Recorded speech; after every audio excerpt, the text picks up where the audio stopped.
The Pittsburgh Steelers play the Atlanta Falcons tonight for their final preseason game, but we'll focus on some of the more important things that are going on with the team, less so the preseason game itself. All here on the Locked On Steelers podcast. I'm your host, Chris Carter. Let's get into it. You are Locked On Steelers, your daily Pittsburgh Steelers podcast, part of the Locked On Podcast Network, your team every day.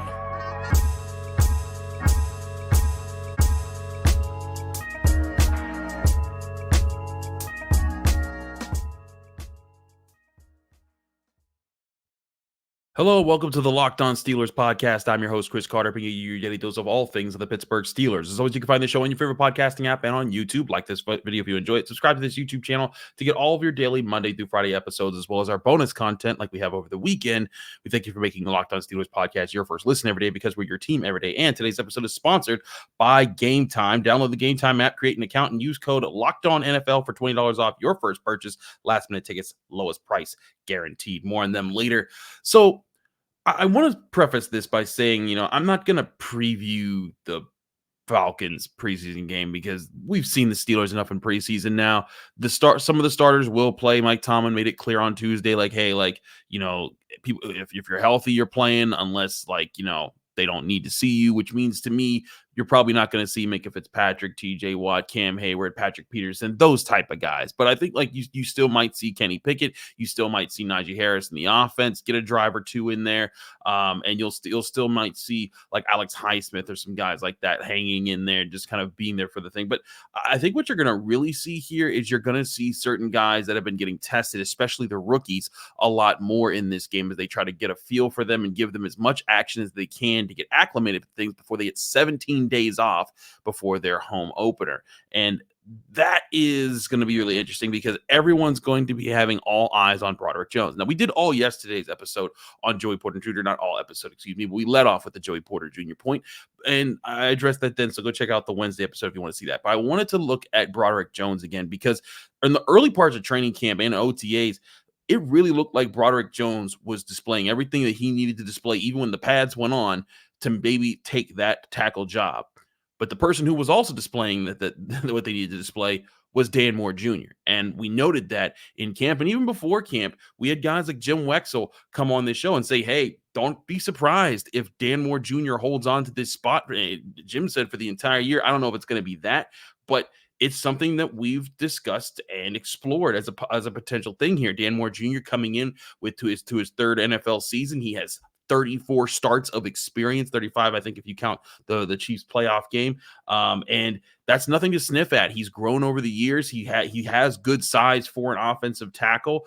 He doesn't have the raw, I think, power and abilities that Broderick Jones do, that once his game is refined, I think he'll be so much farther ahead as far as an offensive tackle. But you want reliability at left tackle. You want Kenny Pickett's blind side protected. And right now, you're seeing Dan Moore Jr. do a lot of the technical things very well. And you're seeing him, handle things pretty well, and also be a pretty good teammate about it. After practices are over, you can see him working with Broderick Jones at the end of training camp.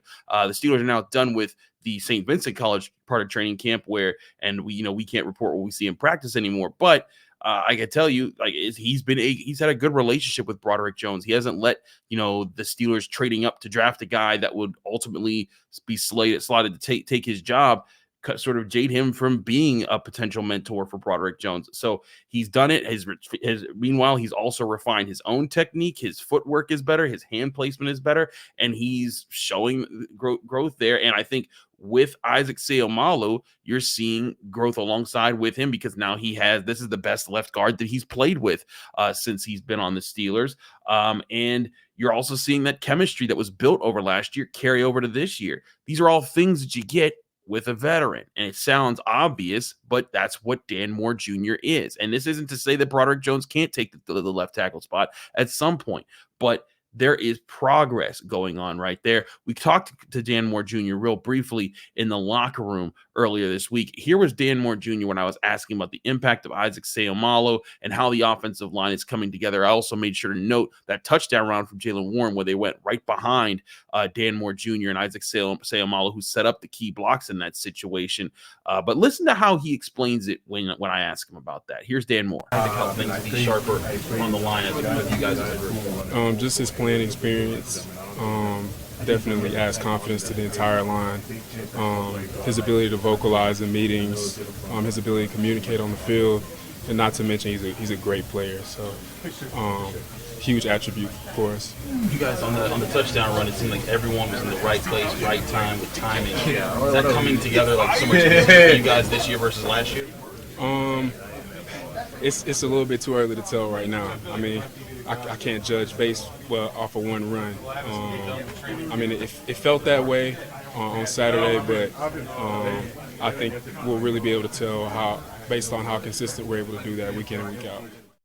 So there you have it with Broderick Jones talking about the impact of Isaac Seumalo, and then when trying to give him credit, he's like, "Hey, listen, we got to see more than the one run that we saw of ourselves from Saturday." And listen, that run was really good, and I've noted like, hey, that's what you want to see: explosive, runs hit, but also huge holes opened with opportunities for running backs to get to the second and third levels of the defense. That's where I think you're seeing some progress there, but Dan Moore Jr. is not taking it as some victory lap right now because they did it in a preseason game, which again I think goes to the locker room culture that we've been talking about with the Steelers. They're not taking small things for granted, but they're also not celebrating them too much. So I think that they're in a really good place here. And listen, Dan Moore Jr., I think he's done a good job holding on to his job, and I also think Broderick Jones is doing just fine for what he's expected. He did give up a sack in his last game, and he's given up 2 pressures so far in the preseason. But when you look at how he's played by and large, he's locking down his guys on most plays. I think the biggest thing is sometimes he could sharpen his footwork and lock up when and how he attacks with his hands, because that's the thing about Broderick Jones. When he gets his hands on you, it's over. He's going to be able to win the rep unless he doesn't finish a play. And I think that's the other big thing that I've noticed on film is that he doesn't finish guys enough, and that's how I think the one sack came about, was that he was blocking his man and he kind of lost him for a second, and then the man actually went in there and got Mason Rudolph, if I'm remembering the play correctly. But Broderick Jones, he'll get those things. Those are things that you sharpen over time. Dan Moore Jr. struggled with similar things in his first year, and I think the biggest thing though is that Broderick Jones possesses just more natural strength and abilities that make it so that when you can see when he does get it together, he's going to be a major problem. And that is where that is what the Steelers drafted him for, was not just for this year, but for long term, to have a premier offensive tackle on the roster. That's not something that the Steelers have really had for, over their history. You think back to all the great positions. I've always talked about, you can go to every position out there and think of Hall of Famers. You could think of guys who are premier at those positions.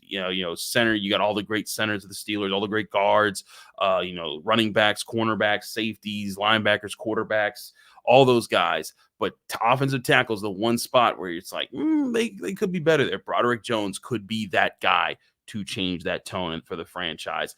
But again, it just depends on how long it takes for him to get there. And I don't think the Steelers are in any rush, considering Dan Moore Jr. is playing well. And if he starts to not play well, then you have Broderick Jones ready to go. And how long might that take? Who knows? We remember Kenny Pickett last year. It took him till week 4 to get some action, and then he was starting to start for the team. But you look back over other young Steelers who have come onto the team and gotten early action. Dan Moore Jr. is an example of that. Granted, his position, along with Kendrick Green, were kind of a necessity for the situation the Steelers were in. But Najee Harris, Pat Freiermuth, George Pickens, they were all guys who came in and quickly contributed to the offense. Wouldn't be shocked if the Steelers kind of expedite this process a little bit at some point if they feel like things are starting to waver with Dan Moore Jr. if he's starting to struggle. And not that they'll pull him immediately, but if they think like, okay, Broderick Jones is up to speed, he feels ready, let's get him some action, because you do want to get him on the field so he can get some experience this year, even if he's not your starter right away. Biggest holdup though with that though is you want to protect Kenny Pickett at all costs, and you don't want putting in Broderick Jones as an experiment in a game to be the one time when Kenny Pickett gets blindsided and then he's out for 3 weeks, and then you feel stupid for doing that when Dan Moore Jr. was doing his job. So a lot of things on the line here, but bottom line is Dan Moore Jr. is doing a good job of holding down his spot. Broderick Jones is doing a good job of growing as a rookie, and that's just fine either way. The Steelers don't need to have their hand forced right now. They're in a good place with the offensive line compared to how it's been for the past several seasons. We got more to talk about here on the Locked On Steelers podcast. Don't go anywhere. I'm your host, Chris Carter. We got Teryl Austin, the defensive coordinator, with some comments that I wanted to bring up on this show and address about the secondary and how I think it's going to play into how this secondary plays this season. We'll get to that in a minute here on the Locked On Steelers podcast. I'm your host, Chris Carter. But first, I want to remind you guys that this episode is sponsored by Game Time, where buying tickets for your favorite event shouldn't be stressful because you've got Game Time, the app that you can download right to your phone to get you a fast and easy way to buy tickets for all the events that you want to go to, whether it's a concert, a comedy event, theater event, or even sporting events. Game Time's got you with killer deals on last-minute tickets, and they have a best price guarantee that cannot be beaten, so that you can stop stressing over the tickets and start getting hyped for the fun that you're about to have with Game Time. Download the Game Time app to your phone, and you can book even exclusive flash deals on anything from football games to basketball games, baseball games, concerts, comedy, theater events, and more. And the Game Time best price guarantee means that you'll always get the best price. And if you find tickets in the same section and row for less somewhere else, Game Time will credit you 110% of the difference of that price. Snag the tickets without the stress with Game Time. Download the Game Time app, create an account, and use code LOCKEDONNFL for $20 off your first purchase. Or go to their website, gametime.co. Terms and conditions apply. Create an account and redeem code LOCKEDONNFL for $20 off. Download Game Time today. Last minute tickets, lowest price guaranteed.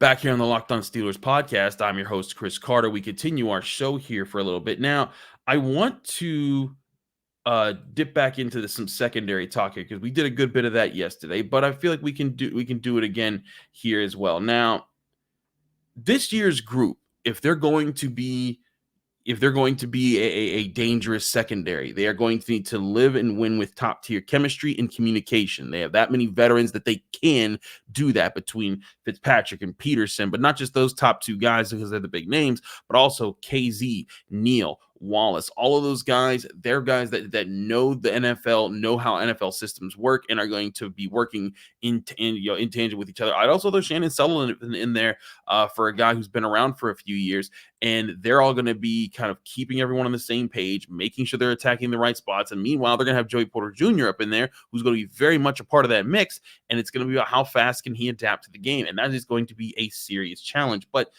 that part of the game, and I've brought this up before, the communication element, the element of being able to disguise coverages and disguise them with a purpose, not just disguise them just to make someone give a random guess, but show offenses and quarterbacks the coverages that you know that they like to attack in certain situations, and then counter by flipping to the type of plays that will counter the way that they want to attack those looks. And those are the types of things that elite secondaries do. Now, the last year the Steelers were the top intercepting team in the NFL, tied with the Philadelphia Eagles, I believe, and part of it was that communication level. And part of me's been asking, if this group is even better than that group. And Teryl Austin wouldn't go that far when I asked him that question.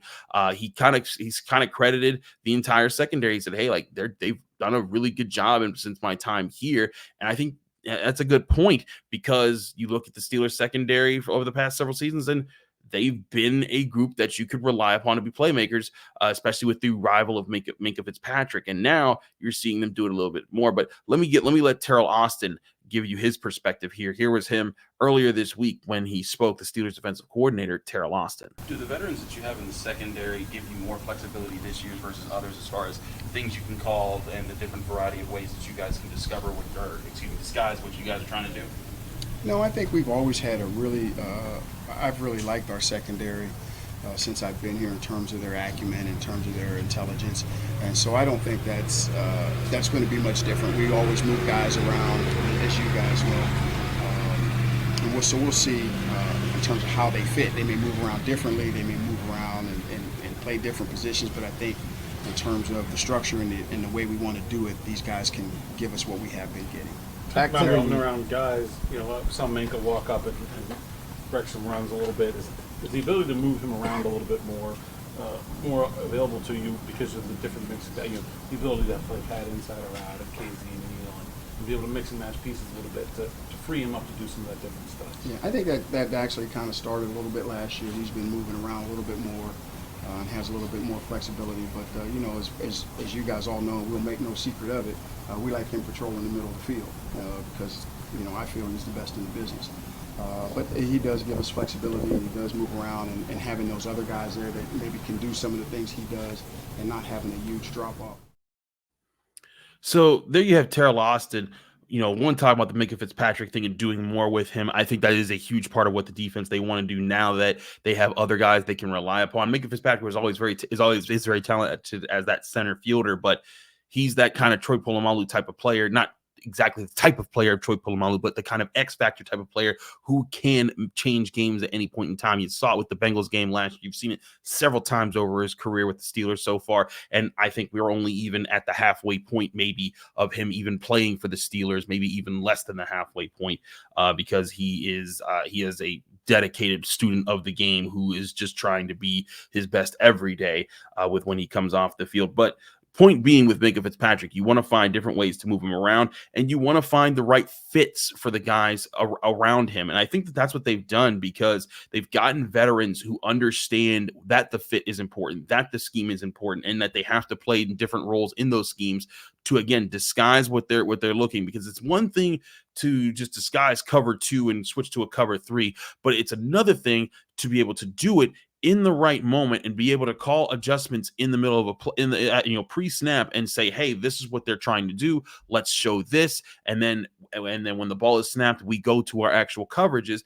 And then you're hoping that in that moment, either the pressure gets to them, it forces them to hesitate a little bit, the quarterback I'm talking about here, or if they do try to throw it, that they throw it in a way that you can now take advantage of because they guessed wrong about what your coverage actually was. And that's where I think the Steelers defense can still be a top intercepting unit, is that they have guys who can play that, and they also have guys with ball skills, and that's a huge part of this thing here. Now, if you need an example, use that because you're like, okay, Chris, that sounds like everybody can just do that. No, and not everybody can, because there was a while the Steelers couldn't do that themselves in the mid 2010s, and I used to talk about it on my platforms back then. But like if you go back to like 2015, 2016, and even 2017 when Joe Hayden was starting to get there, the Steelers didn't have a full secondary of guys who could effectively disguise coverages and switch things around and make quarterbacks guess wrong. Back when they had like Artie Burns and Sean Davis and guys like that who just didn't pan out for the Steelers in the secondary.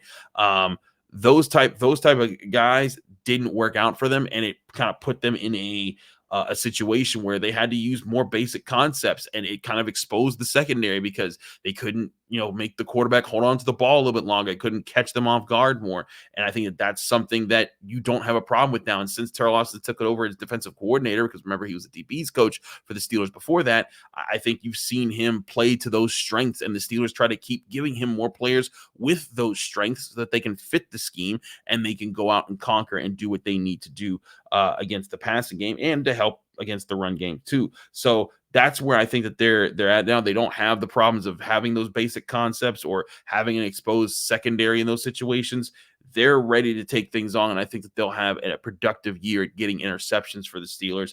Again, they might not lead the NFL in interceptions. I think they could lead the NFL in sacks again, but I do think that the Steelers are in a position where their secondary, they have reason to have confidence in the secondary's ability to make plays. Sure, there's weaknesses to it. Patrick Peterson's older, so he doesn't have the same kind of juice that he used to, but he is still more than talented enough to be on the group. He knows where he has to be, and that's what's going to be the bottom line, is can they be where they have to be and work together to create more mistakes from opposing offenses. We'll keep an eye on that, but I want to talk to you guys next about the defensive line, which may be the toughest group to cut on the Steelers roster right now when you look at it right now. Now, the Steelers, remember, cut date is Tuesday, August 29th, so that'll be certainly a discussion that we'll be talking about as they trim down to the 53-man roster.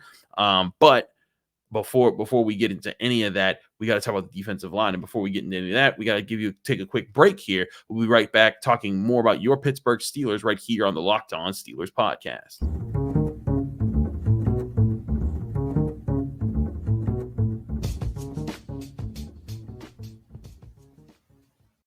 Back here on the Locked On Steelers podcast, I'm your host, Chris Carter. We continue our show here about the Steelers before their final preseason game against the Atlanta Falcons tonight in Atlanta. Now, I want to shift to the defensive line here because we've talked about the secondary. We've talked about, Broderick Jones needs to show, what Dan Moore needs to show. But this defensive line group, this might be the toughest group to cut from if you're the Steelers right now, because there's a lot of talent at the bottom of this depth chart. Now, you got your obvious guys you're keeping.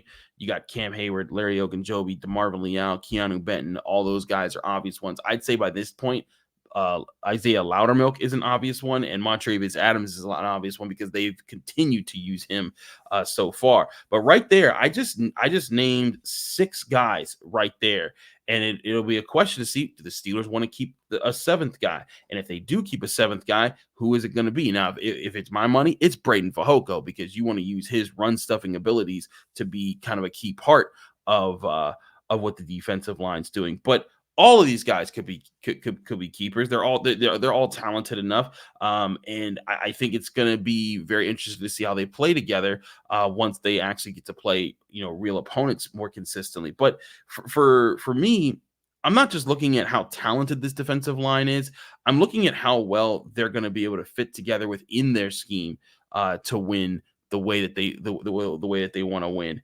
And that includes stuffing the run and getting after the passer, and how they do so in a disciplined fashion. Now, let's give an example from the game from the last preseason game that I thought was really impressive. There's that one play where Josh Allen ran up to the right, ran up to the left, was going here, there, and everywhere, and then just when he was starting to turn back around, Alex Highsmith just, was right there waiting for him, put him down, and the play was over. But before that could happen, Alex Highsmith forced a pressure that kind of rolled him left, and then he would roll right. And every time he turned, there was somebody waiting for him. There was somebody there was somebody on the Steelers defense that was ready to go because they were showing gap integrity. And what gap integrity means is that, no matter if you're at the line of scrimmage or backwards, you're trying to make sure that you are responsible for a gap in the offense between 2 different blockers that you can take care of if the ball carrier comes your way in that situation. So that's gap integrity there, and why that's important, and why I think that you're going to see guys who pay more attention to that kind of stuff be the people that the Steelers want to keep more than not. But again, talking about that Josh Allen play where they went back and forth, it seems very natural with the way the Steelers handled it. They played it pretty well. And we caught up with DeMarvin Leal, who I asked about that question as well as we asked him a few other questions. But here's Steelers defensive lineman DeMarvin Leal in the Steelers locker room earlier this week. Larry, what have you learned, and how do you think you performed this preseason? Just learning new things. You learn new things every single day. So just learning the little ins and outs of, where my hands can be on my postures to make that better. How far I can take my good steps and see exactly what steps I need to do to be able to be the guy in front of me when it comes to being a run block leverage. And, just continuously learning from Cam, learning from Larry. Even though he's out, it doesn't mean I don't learn anything from him. He sees stuff from a different perspective, so I get a little insight of what he sees and then try to correct it from there. Coach, of course, always listening to Coach Dunbar and, just filling in those little opportunities that I get and just try to keep moving throughout this preseason. What are the best tips that Larry and Cam have had for you? Just always pass rush stuff, things that can help me leverage-wise when it comes to beating a double team and, pass rush-wise and run block. How do you guys maintain gap integrity when a play breaks down? Because, like, the one play where Allen ran left and right and left, and you guys seem to be ready for every turn. How does that work, and how do you practice? I say when you just run into the ball, you find out different ways and different angles to get to somebody. So that's pretty much what you're doing. Just put them into a box and kept them there. So these reps you've gotten is valuable because you can't duplicate what you're seeing out there in any type of practice scenario. Yeah, see, definitely, I'll say, you definitely get to learn after the game what you did wrong, what you did right, and, you got limited reps throughout the preseason, so you got to make each one of them count. So there you had DeMarvin Leal talking in the Steelers locker room about several things there with the Steelers defensive line. I think that you heard the emphasis there as far as maintaining gap integrity and things like that, whether it's against the run or against the pass.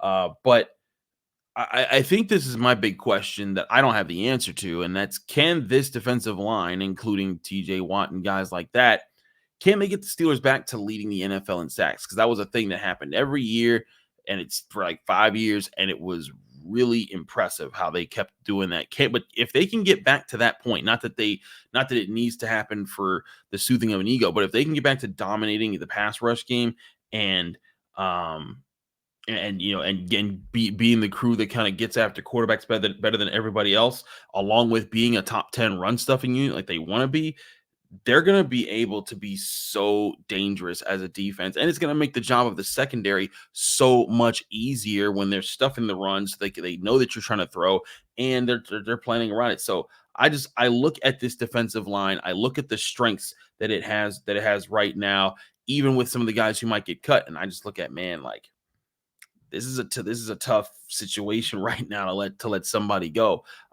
So we'll see what happens in this preseason game, who steps up. Personally, I think the 7 should be, if they were to keep 7, Hayward, Ogunjobi, Liao, Keanu Benton, Loudermilk, Montrevious Adams, and Braden Fehoko. Those would be my 7 guys right there. And I think that they would all be great fits for what the Steelers are going to be doing to diversify their defensive front. Guys who can move around, guys who could be talented to win those spots. All those things considered right there, I think that the defensive line's in a really good spot. And hey, competition is a good thing. It makes guys get better, and I think it's something that it helps people kind of prepare throughout all of this. So the Steelers defensive line, I think they're going to have a pretty strong night. But let's see who they leave in there for the majority of time, because I do think Braden Fehoko would be a really good asset. But if they cut him, then he can't be any of that. So we'll see how that plays out tonight. Atlanta Steelers and the Falcons are throwing down for the final preseason game. And then finally we can start talking about the regular season, which I cannot wait for, because there's so much to discuss with the future of the Steelers. I'm your host, Chris Carter of the Locked On Steelers podcast. You can find this show on your favorite podcasting apps and on YouTube. Like this video if you enjoy it. Subscribe to this YouTube channel to get all of your daily Monday through Friday episodes, as well as our bonus content. We thank you for making the Locked On Steelers podcast your first listen every day, because we're your team every day. And remember, if you go on Apple Podcasts, rate us 5 stars with a positive comment to go along with it, you'll get a shout out at the end of the show, like this person, C. Steigerwald, who says, a must listen for Steelers fans. Host Chris Carter does a great job on his daily, weekdays, and sometimes bonus content on weekends podcast. He said it's very informative and when filled with dead-on predictions. Many days Chris has guests that help dig even deeper, into all things Pittsburgh Steelers. Do yourself a favor and subscribe. Listen to Steigerwald. Subscribe if you have not. Thank you so much, C. Steigerwald. I appreciate you enjoying the show. And hey, if you want your shout out, give a 5-star review with your comments and keep it positive, and we'll give you a shout out at the end of the show. Thanks again, everybody. Do check in with this channel after the Steelers game Thursday night, because I will be cracking on an episode. It might not be up till like midnight Friday, but it will be up at some point. Again, I'm your host, Chris Carter. Follow me on Twitter and Instagram at Carter Critiques. Read my work at the Pittsburgh Post-Gazette, and check me out in the North Shore Drive podcast from the Pittsburgh Post-Gazette. And you can also check me out here in the Locked On Steelers podcast, Monday through Friday, breaking things down on your Pittsburgh Steelers, right here on the Locked On Steelers podcast.